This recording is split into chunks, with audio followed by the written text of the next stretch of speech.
எங்கள் ஊரில் கிறிஸ்மஸ்க்கு எல்லார் வீட்லேயும் கண்டிப்பாக சீரியல் போடுவாங்க. ரம்ஜானுக்கு வீட்டில் சீரியல் போடுறத நான் இங்கே அபுதாபியில் தான் ஃபஸ்ட் டைம் பார்த்துருக்கேன்.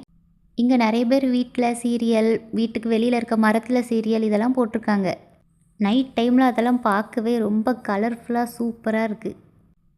நாங்கள் ஒவ்வொரு வீக்கெண்டும் ஒவ்வொரு மாலை சுற்றி பார்க்க போவோம். இங்கே பக்கத்தில் சோப் மால்னு ஒன்று இருக்குதுன்னு கேள்விப்பட்டு இந்த சாட்டர்டே நாங்கள் அங்கே தான் போனோம். இந்த மாலோட அவுட் சைடு அவ்வளோ கலர்ஃபுல்லாக அவ்வளோ சூப்பராக இருந்தது. இந்த மாலுக்கு வெளியே குட்டி குட்டி காஃபி ஷாப், ஷவர்மா ஷாப் அதெல்லாம் இருக்குது. நம்ம வெளியிலேயே டேபிள்லாம் போட்டு வச்சுருக்காங்க. அதில் உட்கார்ந்து இந்த நைட்டையும் இந்த லைட்டையும் நல்லா என்ஜாய் பண்ணலாம்.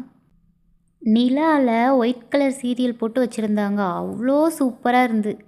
இந்த மால் எங்கே தெரியுமா இருக்குது? அல்தாஃப்ரா ரீஜியனில் மதினா சைத்னு ஒரு சிட்டி இருக்குது. அங்கே தான் இந்த சோப் மால் இருக்குது. நீங்கள் இந்த மாலுக்கு போயிருந்தா ஆமாம் போயிருக்கோம் அப்படின்னு சொல்லுங்கள். போகலைன்னா கண்டிப்பாக போய் பாருங்கள். அப்படியே என்னோடய சேனலையும் ஃபாலோ பண்ணிக்கோங்க.